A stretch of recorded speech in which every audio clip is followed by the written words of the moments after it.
We are back on Morning Line. It is our final segment this morning. We're talking about Medicaid dollars and block grants, something that the governor is working with the president on to do in Tennessee, one of the first states in the country to maybe try this experiment. Michele Johnson's with us. She's with the Tennessee Justice Center. Don't think it's such a great idea. Now, there are going to be people that, you know, as they sift through this, try to get a better understanding of it and maybe decide, you know, well, yes, maybe some will like it. Others are going to say no. So what do you do? Well, I mean, the Justice Center is trying to make sure that people's voices are heard. If they're concerned about whether or not there's been transparency and whether or not this is the best plan for our state, follow us on Facebook, Tennessee Justice Center. Also go to our website, tnjustice.org. We're going to be basically giving people tools they need to make their voices heard, because there's going to be a comment period coming up, and we want to make sure that everyone is very much using their voice to make a difference. When you do this, I know when the comment period comes up on things like this, I know folks like you definitely comment.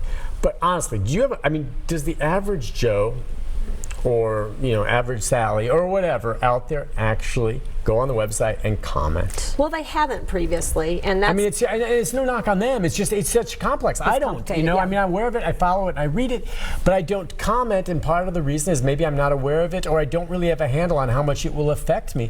And then, of course, when you're like that, you know, ignorance, that's on me. Then you get bit in the butt later. Right. I mean, the problem is that it's complicated and that people think other people are doing it. What we did last, the last waiver that the administration submitted, we set a historic record of the number of comments submitted, over 13,000 comments submitted. And the way that we did that was to give people the tools they needed to use their own experience to, you know, to basically a voice of democracy. And so we're going to do that again. We're hoping that every single person can comment. They don't have to be an expert in healthcare. They don't have to be a lawyer. We're going to give them the tools they need to make their own experience heard. This like state, online or in a letter or what? Because you know, there's a lot of folks on Medicaid, obviously, who are seniors that are not savvy on a computer. Right. Well, and so we've helped people by submitting comments by phone and online. So we're asking you to come to our website, sign up. We'll make sure your voice is heard, but we need you. We need you. We're having a crisis in our nation with healthcare. It needs to be there when we need it. And I guess the thing is, without each of Americans standing up and making their voices heard, we're really concerned we're going in the wrong direction. Okay, so the timetable for this right now, okay, as you said, the legislature here still gets to look at it. Haslam is moving for this waiver. Do we even know that the Trump administration has the authority to do it at this level? No. I mean, is that something that could be challenged at the federal level as well? Absolutely. We don't know that the Trump administration, in fact, they almost certainly don't have, they can't do it. So there probably will be a lawsuit. But the key time for people watching is that there's going to be a plan submitted in the next couple of days, and then we have 30 days to comment. And so we're really looking for folks to stay tuned to this 30-day period, because we have to get our, you know, make our voices heard in that first 30 days. And then there'll be a lot of wrangling. But I mean, the politics of this, I think that the administration thinks the politics of this work. The legislature thinks the politics of this work, and that's because people don't understand it, and because they're busy, like, living their life, and they expect that their leaders aren't trying to sabotage their safety net. So really want folks to tune in, partner with us, and use your voices. So I guess the question you need to ask yourself is, you know, the importance of this. As you say, politics are involved all the time. But to me, healthcare is not a Republican or a Democratic issue. It's a human issue. There are others that you can say are politicized, you know, the immigration issue, abortion. There's no question. It's political, and there are some real lines drawn and some strong feelings. But when it comes to healthcare and a safety net, if you're not for it, you're an idiot, all right? Now, you may want to say, well, there's a better way to do it. Not an idiot if you say that. There's always a better way to do it. But healthcare across the board and how it affects you and those that you love, that's what you need to step back into and look at. And this is real important, okay? I mean, this healthcare is, I guess, you know, your own home security we talk about, your personal security of you and your family. What other top agenda items are there? You know, and there's all these other cases that I just talked about, immigration and abortion and national defense. That takes a backseat, in my opinion, to healthcare. And that's number one, whether or not you're sick or your loved ones are sick and they can get help. And that's where I just hope people educate themselves and decide. And if someone looks at this and thinks, well, in the big picture, it may be best for me, fine. Okay, then support it. But if not, you know, gosh, you're playing with fire here. These are people that are sitting here watching this show, many of whom I know are on Medicare or Medicaid.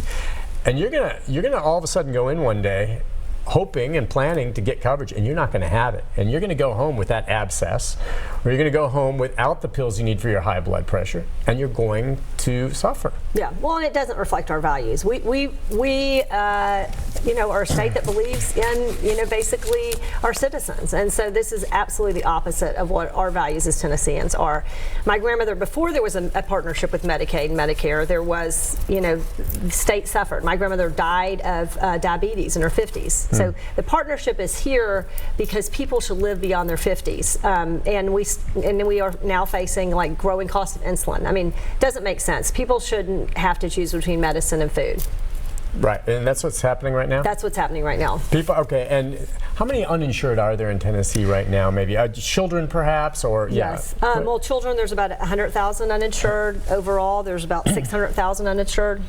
Okay, and so when these uninsured people get sick, as it stands, either they don't seek the help they need and they stay home and suffer through it, or what? Well, if it's an emergency, if they're at risk of life or limb, they go to the hospital and the hospital has to cover that. And the hospital then has uncompensated care, and that's why we're #1 in the nation in hospital closures. Okay, so if you have a trauma, obviously, or you're in a wreck, or there's a broken bone. Now, if you have a sinus infection, you suffer. If you actually need chemo, you go without chemo. Chemo is not something that you need to risk life or limb. So we have cancer patients always in our office that call who basically have to go without chemotherapy. They're being told, so they have cancer, they have a cancer growing in their body, and they cannot get the chemotherapy to fight it because they don't have the insurance and chemo costs. Yeah. And imagine what that feels like, the people that you've put in, the Capitol represent you, saying your life doesn't matter. And many of these folks have worked their whole life, they get cancer, and they basically are slowly dying, and they're dying in pain because we have had a political decision to not take those federal dollars. Chemo and radiation too? And radiation, any kind of cancer. Yes. And that's really what burns me the most of all of this is, there are some people who have conditions that, you can make them comfortable and they're just not going to make. But a lot of this stuff is curable. It's curable. And if you don't, if you don't get the chemo, and the cancer grows. And that's an example, and children too. Exactly. That are in situations like that. I mean, every child should be covered by something, but the red tape and the bureaucracy means that children have gone without coverage. And so we're working with lots of partners to make sure every child gets health coverage and that we lessen the red tape. The TennCare Bureau has heightened the red tape because they think it makes sense for them to lessen the cost. I mean, what we know is if children go without health coverage, we're all going to pay as a state later. Yeah. And when we say health coverage, does it also apply to dental? I'm just curious. For children, that covers dental. For adults, it does not. For adults, it does not. All right. So research it. Watch this show like you did. Tell people again, it airs again today at 3 o'clock. And decide one way or the other. Let your lawmaker decide, let them know how you feel about this. Absolutely. But no matter what, it does seem to me that if it does start moving forward, before anything like this can be implemented, it's probably going to be a few years. Well, it's especially if there's legal challenges, that's correct? Right. That's right. But use your voice. But that doesn't mean put it off. I mean, I understand, because if you don't nip it in the bud early, it just keeps going, and then before you know it happens. That's right. But boy, there's so much to do. What do you do when you leave here today? Do you go back to the office? Absolutely. Absolutely. Take the calls from the folks who are really worried about their children losing health coverage. How many people are at the Justice Center? Well, we're 24. 24 of us. 24, and you take calls. Let folks know what your website is, because you were talking about that. Yeah, so it's www.tnjustice.org, and so we'll be there to help individuals trying to access health coverage, and also we're training, healthcare providers and social workers to make sure that they're able to help their patients navigate this really complicated bureaucracy. Michele, you're awesome. Thanks. Thank you so much for coming on, and we will have to talk more as this thing moves forward, but hopefully we educated some people today. I really appreciate you coming on. Thanks. Thank you. We'll take a break. I'll be back with a programming note about tomorrow right after this. Stay with us.